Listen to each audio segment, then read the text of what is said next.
Hello dear students, welcome to the class. Welcome to this session of ICT Virtual Classroom. Dear students, मेरा नाम है Rajesh Chamola, teacher science ICT Virtual Classroom Dehradun से। और इस session में हम लोग डिस्कस करने वाले हैं क्लास 11 फिजिक्स के चैप्टर नंबर 2 को, यानी कक्षा 11 भौतिक विज्ञान चैप्टर नंबर 2, जिसमें कि हम यूनिट्स एंड मेजरमेंट्स की बात कर रहे हैं। और रिसेंटली हम लोग राउंडिंग ऑफ और सिग्निफिकेंट फिगर्स को पढ़ रहे हैं, यानी कि अंकों का पूर्णांकन और सार्थक अंक।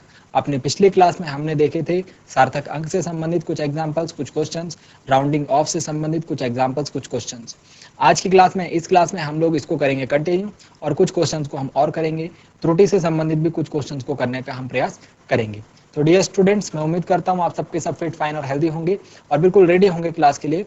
आप लोग अपनी पोजीशंस ले चुके होंगे और एक कॉपी और पेन आपके हाथ में होगा। चलिए स्टूडेंट्स, आप अपना ध्यान बनाकर रखिए स्क्रीन की तरफ, हम चलते हैं स्मार्ट बोर्ड की स्क्रीन की तरफ।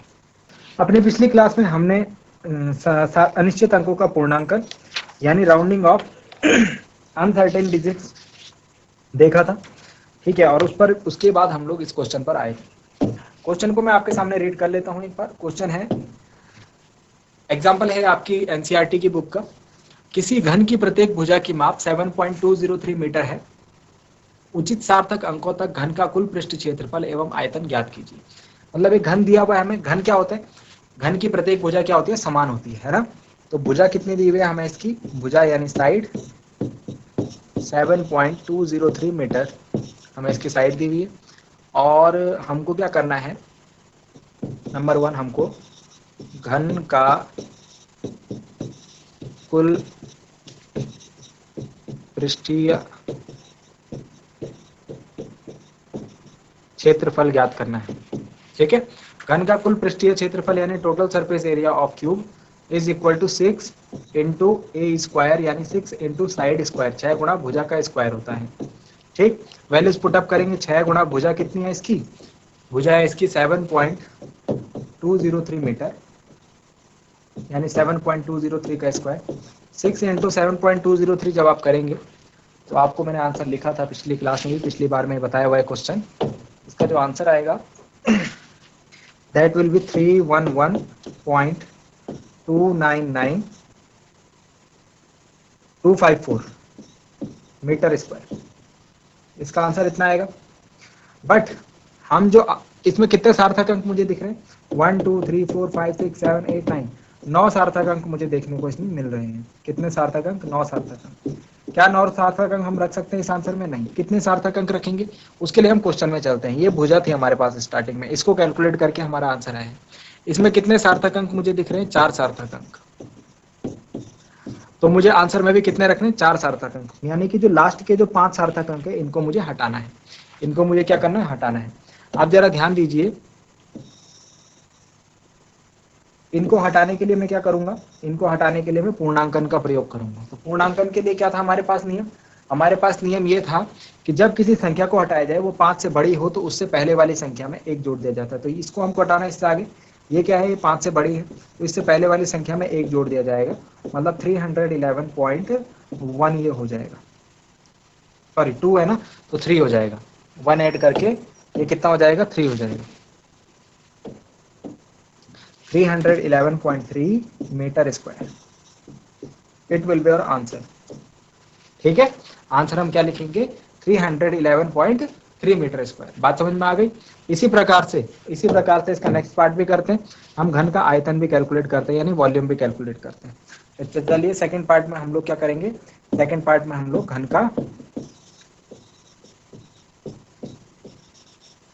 घन का आयतन यानी वॉल्यूम क्या होता है? भुजा की घात 3। घन के लिए जो वॉल्यूम होता है वो होता है साइड का क्यूब। भुजा की घात 3, भुजा की घात 3 मतलब 7.203 का क्यूब। और जब आप इसे सॉल्व करेंगे 7.203 का क्यूब, तो it will become 373.714754 metre cube. फिर से देखिए कितने सार्थक अंक होने चाहिए? जितने कि इसमें कितने? 4। तो यहाँ पर भी हमको 4 सार्थक अंक लेने, मतलब यहाँ तक लिखना है। तो इस राशि को जब हम छोड़ेंगे, इसको हम छोड़ेंगे, तो ये कितना है? ये 5 से छोटा है। 5 से छोटा है तो इससे पहले वाला अंक अपरिवर्तित रहेगा, है ना। यही नियम हमने पढ़ा है अंकों के पूर्णांकन में। इससे पहले वाला अंक क्या रहेगा, अपरिवर्तित रहेगा, यानी कि इट विल बिकम 373.7 मीटर। हमारा आंसर ये रहेगा। अरे बात समझ में। तो जब भी आपका आंसर आएगा, जब आप कोई कैलकुलेशन करेंगे, जब आप कोई मेजरमेंट करेंगे, उसमें जो आपका आंसर आएगा, आपको ये ध्यान रखना है कि वो आंसर आपको उचित सार्थक अंकों तक लिखना है, और उचित सार्थक अंकों के लिए आप सार्थक अंकों वाले नियम यूज करेंगे। और उसके बाद अगर आपको कोई संख्या छोड़नी है, अगर आपको अनिश्चित अंक हटाने हैं, अनसर्टेन डिजिट्स को रिमूव करना, तो आप राउंडिंग ऑफ डिजिट्स के जो लॉ है, जो नियम है, उनका प्रयोग आप करेंगे। आई होप आपको बात समझ में आई होगी। इसको आप नोट डाउन कर लीजिए जल्दी से।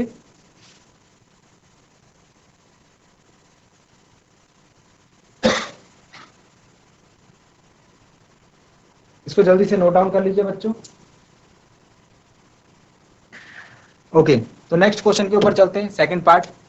सेकंड पार्ट में हमें दिया हुआ है किसी पदार्थ के 5.74 ग्राम का आयतन 1.2 सेंटीमीटर क्यूब है। सार्थक अंकों को ध्यान में रखते हुए इसका घनत्व व्यक्त करना है।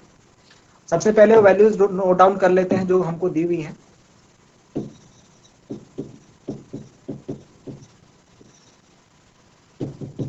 हमको क्या दिया हुआ है, 5.74 ग्राम, मतलब कि क्या दिया हुआ है, द्रव्यमान, मास कितना है, 5.74 ग्राम। ठीक है, इसका आयतन कितना है, यानी वॉल्यूम 1.2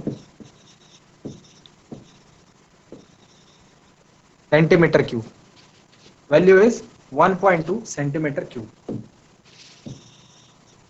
ठीक है, और हमको निकालना क्या है, हमको निकालना है घनत्व, यानी डेंसिटी। ठीक, चलिए इसको सॉल्व करना स्टार्ट करते हैं। क्योंकि हम जानते हैं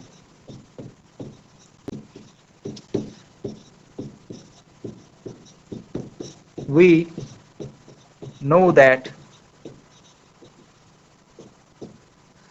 that घनत्व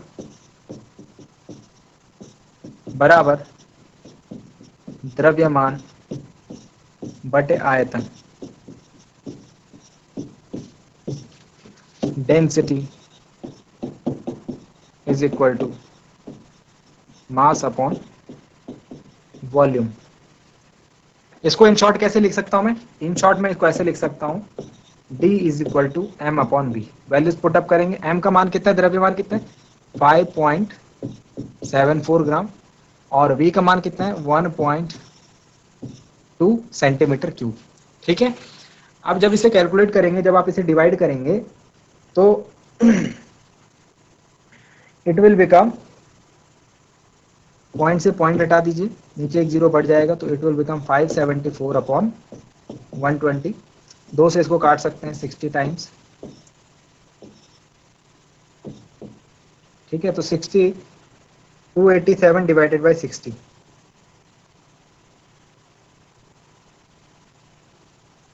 it will become 4.783333 something. Okay, ऐसा आएगा, इतना ग्राम प्रति सेंटीमीटर क्यूब। ओके, 5.74 को जब हमने डिवाइड करा 1.2 से, तो हमारा आंसर आया 4.7833 ग्राम प्रति सेंटीमीटर क्यूब। अब ध्यान दीजिए, यहाँ पर जो हम आंसर लिखेंगे वो हमको उचित सार्थक अंकों में लिखना है। हमारे पास हमने दो वैल्यूज ली थी स्टार्टिंग में। इसमें कितने सार्थक अंक है, 3 सार्थक अंक। इसमें कितने, 2 सार्थक अंक। हमारे आंसर में कितने सार्थक अंक होने चाहिए, जो कम है, 2 सार्थक अंक होने चाहिए, मतलब 1 और 2, ये 2 होने चाहिए, इनको हटाना है। तो जो अंक है, इसको अगर हम हटाएंगे तो ये कितने से बड़ा है, ये 5 से बड़ा है। 5 से बड़ा के लिए हमारे पास क्या नियम है, अगर 5 से बड़ा अंक हो जिसको हमको हटाना है, तो उससे पहले वाले में 1 जोड़ देते हैं। तो ये हमारा आंसर आ जाएगा 4.7 है ना, तो 4.8 आ जाएगा, 4.8 ग्राम प्रति सेंटीमीटर क्यूब। ये आया हमारा घनत्व। आ रही बात समझ में? तो इस टाइप से हम लोग क्या करते हैं, राउंडिंग ऑफ करते हैं, यानी अंकों का पूर्णांकन करते हैं। ठीक है, इसे भी नोट डाउन कर लीजिए, इस क्वेश्चन को भी नोट डाउन कर लीजिए।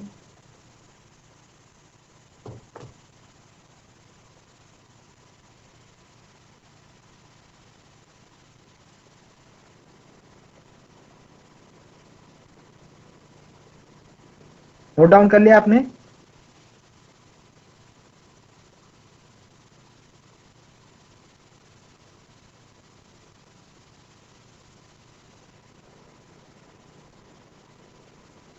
ओके, आई थिंक आपने नोट डाउन कर लिया हो। तो कुछ हम मिश्र उदाहरण ले रहे हैं इसमें, ठीक है, कुछ हम इसमें मिश्रित उदाहरण ले रहे हैं।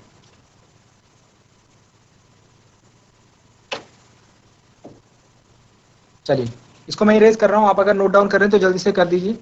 इस पर ही हम, इसी पेज पर हम और उदाहरण भी लेंगे।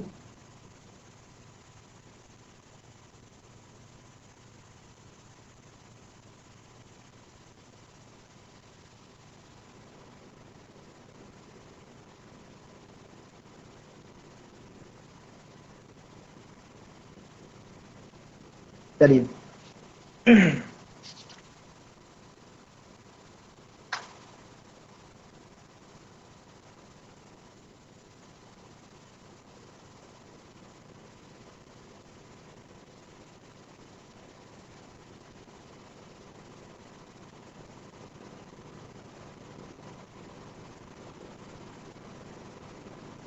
ओके, आई थिंक आपने नोट डाउन कर लिया होगा। चलिए,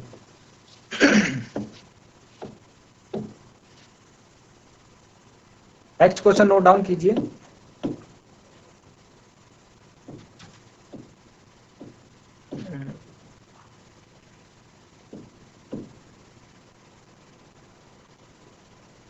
हम जो क्वेश्चन अब कर रहे हैं वो पहले क्वेश्चन लिख लेता हूं मैं आपके साथ इसमें।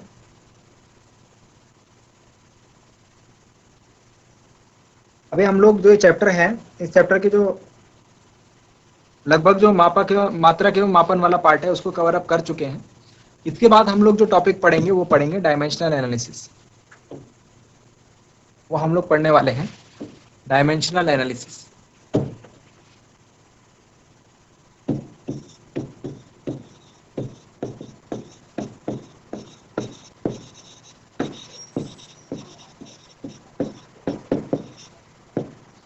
डायमेंशनल एनालिसिस मतलब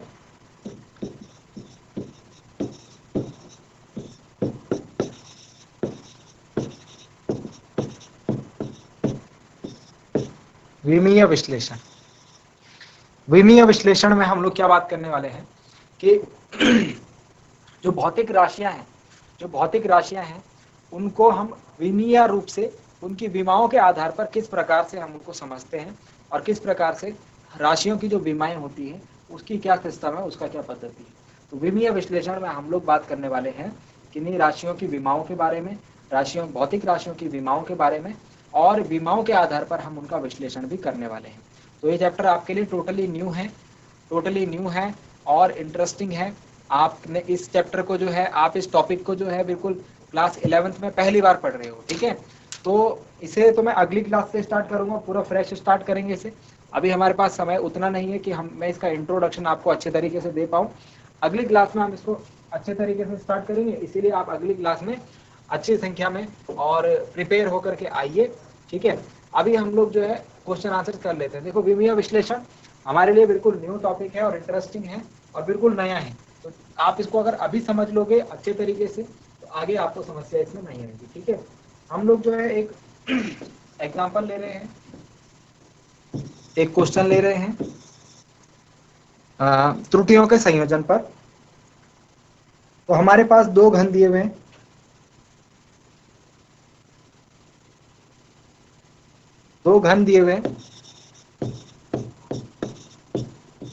घन एक, घन दो। इनके हमको आयतन दिए हुए हैं। क्या दिए हुए हैं? इनके आयतन यानी वॉल्यूम्स। तो जो घन एक का आयतन है, घन एक का आयतन है वो हमें दिया हुआ है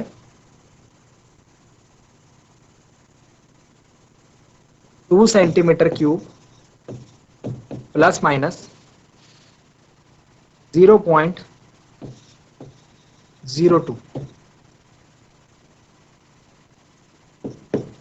सेंटीमीटर क्यूब एंड घन दो का जो आयतन हमें दिया हुआ है 4 centimetre cube plus minus 0.04 centimetre cube. आपसे पूछा जा रहा है कि इन दोनों घनों को जोड़कर एक नया घन बनाया गया है। इन घनों को जोड़कर एक घन था हमारे पास, देखो समझो इस क्वेश्चन को। एक घन है, ये क्यूब है, एक क्यूब 1 और एक इसी प्रकार का घन हमने फिर से बनाया। दोनों डिफरेंट है, ठीक है, दोनों के जो आयतन है वो अलग अलग है, मतलब दोनों घन जो है डिफरेंट है। इन दोनों घनों को जोड़कर एक नया घन बनाया,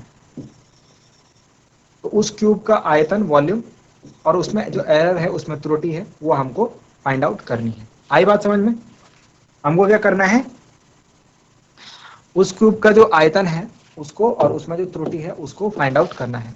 ठीक, समझ गए क्वेश्चन को? चलिए, तो जब घन जुड़ जाएंगे तो घनों का आयतन भी क्या होगा, जुड़ जाएगा, है ना। या फिर क्वेश्चन को ऐसे लिख लीजिए कि घनों के आयतन का योग कितना होगा। घनों के आयतन का योग, आयतन का योग पूछा है हमसे। उस क्वेश्चन को बाद में सॉल्व करेंगे जो अभी कंडीशन मैंने दी थी आपको, ठीक है, जिसमें घन जोड़ रहे थे वो वाला नहीं। हम दूसरा क्वेश्चन कर रहे हैं, घनों के आयतन का योग कितना होगा त्रुटि के साथ। तो V1 पहले घन के आयतन कितना है, 2 centimetre cube plus 0.02 centimetre cube and second one का जो आयतन है, जो वॉल्यूम है, वो है 4 सेंटीमीटर क्यूब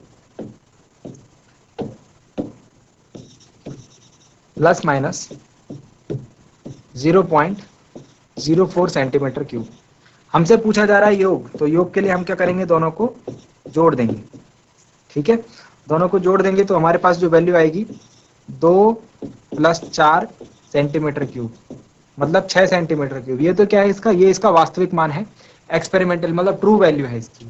लेकिन इसमें जो त्रुटि होगी, त्रुटि हम कैसे पता लगाएंगे, तो हमारे पास नियम है कि जब हमको जोड़ में, यानी जब संकलन या व्यवकलन करा जाए तो उसमें त्रुटियां भी संकलित हो जाती, मतलब त्रुटियों को भी हम जोड़ देते हैं, ठीक है। तो 0.02 प्लस 0.04 कितना हो जाएगा, 0.06 सेंटीमीटर क्यूब। तो जो हमारा आंसर आएगा वो होगा V plus minus delta V is equal to 6 plus minus 0.606 centimetre cube. हमारा फाइनल आंसर कुछ इस प्रकार का होगा, ठीक है। तो ये प्रोपोगेशन ऑफ एरर्स यानी त्रुटियों के संयोजन पर आधारित एक न्यूमेरिकल है। इसे नोट डाउन कर लीजिए, इसे नोट डाउन कर लीजिए बच्चों।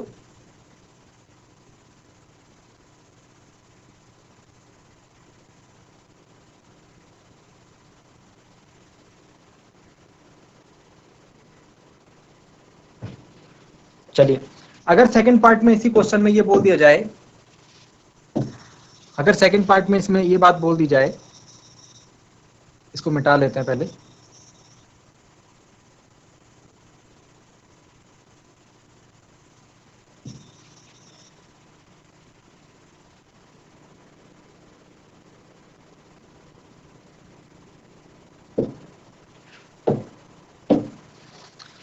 अंतर पूछ लिया जाए आपसे, डिफरेंस, तो अंतर कैसे निकालते हैं?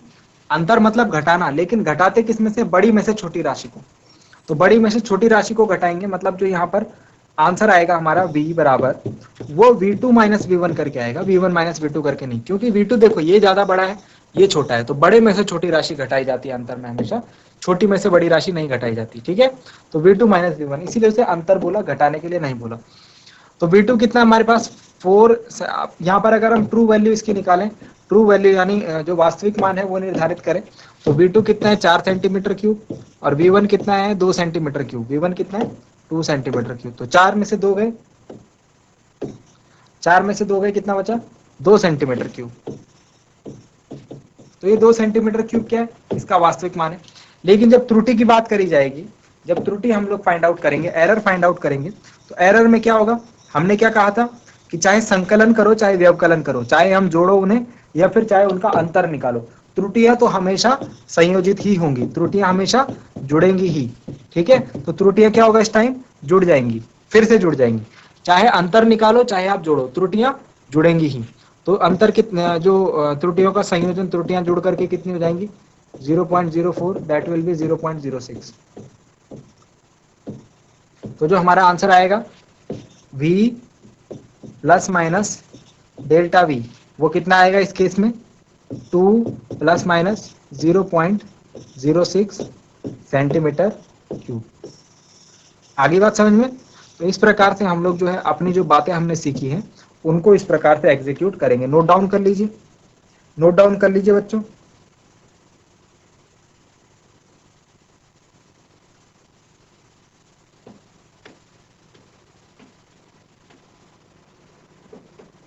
जल्दी से नोट डाउन कर लीजिए।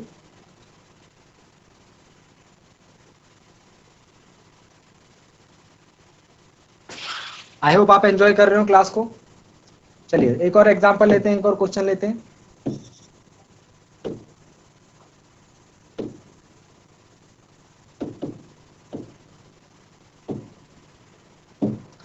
एक और एग्जांपल ले रहे हैं हम यहाँ पर। सपोज किसी आयताकार शीट की जो लंबाई और चौड़ाई है वो हमें दी हुई है। लंबाई यानी लेंथ हमको दी हुई है 4 प्लस माइनस आयताकार, ठीक है, आयताकार शीट है, ये आयताकार कागज है, उसकी लंबाई हमें दी हुई है 4 प्लस माइनस 0.04 मीटर, और जो इसकी चौड़ाई है ये हमें दी हुई है 2 प्लस माइनस 0.02 मीटर। हमसे पूछा जा रहा है इसका क्षेत्रफल त्रुटि के साथ कितना होगा, क्षेत्रफल और उसमें होने वाली त्रुटि कितनी होगी। सीधा सीधा क्वेश्चन है। चलिए क्वेश्चन को सॉल्व करने का कोशिश करते हैं। क्षेत्रफल पूछा जा रहा है हमसे, तो क्षेत्रफल हम जानते हैं area is equal to length into breadth होता है। ठीक है, area is equal to length into breadth. तो इसकी ट्रू वैल्यू तो हम आराम से निकाल सकते हैं, 4 गुणा 2 8 मीटर स्क्वायर। ट्रू वैल्यू में तो कोई दिक्कत नहीं है, ट्रू वैल्यू अब तक हम जैसे निकालते थे वैसे निकालेंगे। अब त्रुटि के लिए हम क्या करेंगे, एरर के लिए हम क्या करेंगे।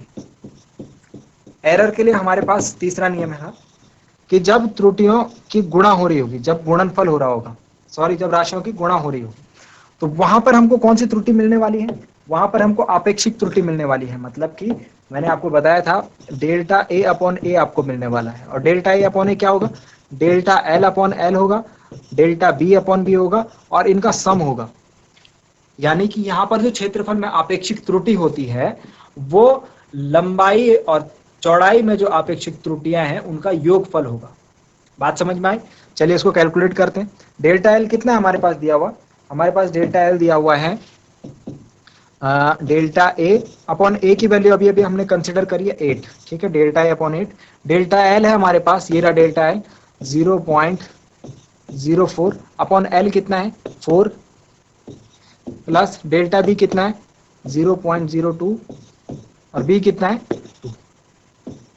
ठीक है, तो इसको अगर मैं कैलकुलेट करूं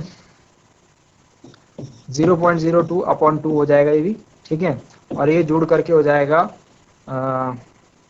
0.02 आएगा आई थिंक दोबारा से। ठीक है, कितना आएगा 0.02, डेल्टा ए अपॉन 8 का मान आया है 0.02।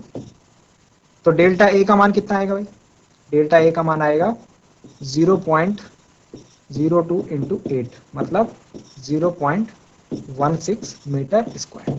मतलब हमें त्रुटि पता लग गई है क्षेत्रफल में कितनी त्रुटि है, क्षेत्रफल में 0.16 की त्रुटि है। तो हम अपना आंसर कैसे लिखेंगे, a plus minus delta A, मतलब क्षेत्रफल और उसमें होने वाली त्रुटि। क्षेत्रफल कितना है 8, और उसमें होने वाली जो त्रुटि है वो है 0.16 मीटर स्क्वायर। ये हमारा आंसर होगा। आ गई बात समझ में।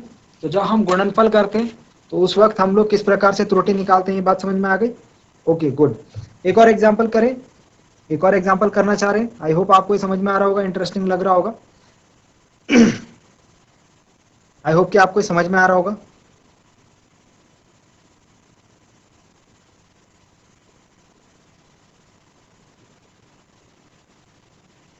नोट डाउन कर लीजिए इसे।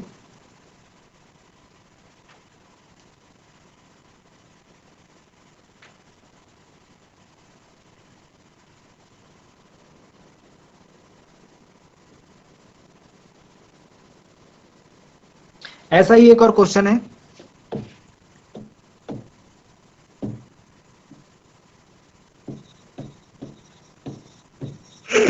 सॉरी, ऐसा ही एक और क्वेश्चन है। इसमें हमें एक वस्तु है, उसके टुकड़े का द्रव्यमान दिया हुआ है, मास, ये हमें दिया हुआ है त्रुटि के साथ m plus minus delta m। कितना दिया हुआ है? 40 ग्राम प्लस माइनस 0.4 ग्राम। और इसके अलावा वॉल्यूम दिया हुआ है, यानी आयतन दिया हुआ है v plus minus delta v। कितना दिया हुआ है? 10 centimetre cube plus minus 1 centimetre cube. हमें क्या निकालना है? डेंसिटी। डेंसिटी बोले तो d plus minus delta d, और इसकी त्रुटि कितनी इसमें होगी ये हमको फाइंड आउट करनी है। सॉल्यूशन देख लेते हैं। डेंसिटी की जो ट्रू वैल्यू हम निकाल सकते हैं, घनत्व बराबर द्रव्यमान बटे आयतन से। सूत्र हमारे पास होता है, ठीक है, घनत्व बराबर द्रव्यमान। द्रव्यमान कितना है? 40, आयतन कितना है? 10, मतलब ये आ जाएगा 4 ग्राम प्रति सेंटीमीटर क्यूब। ट्रू वैल्यू है ये, ठीक है, डी की ट्रू वैल्यू। अब डेल्टा डी निकालने के लिए हम क्या करेंगे? तो देखिए यहाँ पर क्या हो रहा है, यहाँ पर भाग हो रहे हैं, है ना, यहाँ पर राशियों के बीच में क्या हो रहा है? डिवीजन हो रहा है। और डिवीजन में भी सेम काम होगा जो हमने अभी पीछे गुणा में किया था, मतलब कि यहाँ पर हमको भी सेम आपेक्षिक त्रुटि मिलेगी डी में, जो कि आपेक्षिक त्रुटि m में और आपेक्षिक त्रुटि आयतन v में का योग होगी। वैल्यूज पुट अप कर लेते हैं जल्दी से। डेल्टा डी अपॉन डी की वैल्यू अभी 4 निकाली है। डेल्टा m की वैल्यू मुझे साफ साफ दिख रही है कि 0.4 है, जबकि इसका जो वास्तविक मान है m वो 40 है। और इसी प्रकार डेल्टा v की जो ट्रू वैल्यू है, सॉरी जो त्रुटि है वो 1 है और इसका वास्तविक मान 10 है, ठीक है। तो इसको हम 2 से काटने की कोशिश करते हैं, 0.4 से काटने की, 4 एकम 4 और 4 के 40, ठीक है। तो 0.1 अपॉन 10 आया है, ठीक है। जब इसको ऐड करेंगे तो ये आएगा 1.1 upon 10। Delta D upon 4 is equal to 1.1 upon 10, और जब आप इसे डिवाइड करेंगे तो इट विल बिकम 0.11। तो डेल्टा डी बाई 4 की वैल्यू आई है 0.11। Delta D will be equal to 0.11 into 4, तो delta D will be equal to 0.44। तो हमें त्रुटि मिल चुकी है अब कि कितने की त्रुटि है इस आंसर में हमारे। इसमें कितने की त्रुटि है? इसमें जो त्रुटि है वो है 0.44 की। तो हमारा आंसर क्या होगा? D plus minus delta D will be equal to 4 plus minus 0.44 gram प्रति सेंटीमीटर क्यूब। ये होगा हमारा आंसर। ठीक हो गया? बात समझ में आ गई?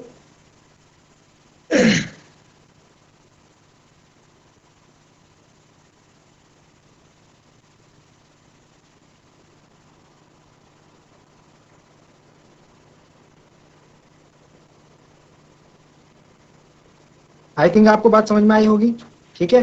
तो इस टाइप से आप इसे नोट डाउन रखेंगे।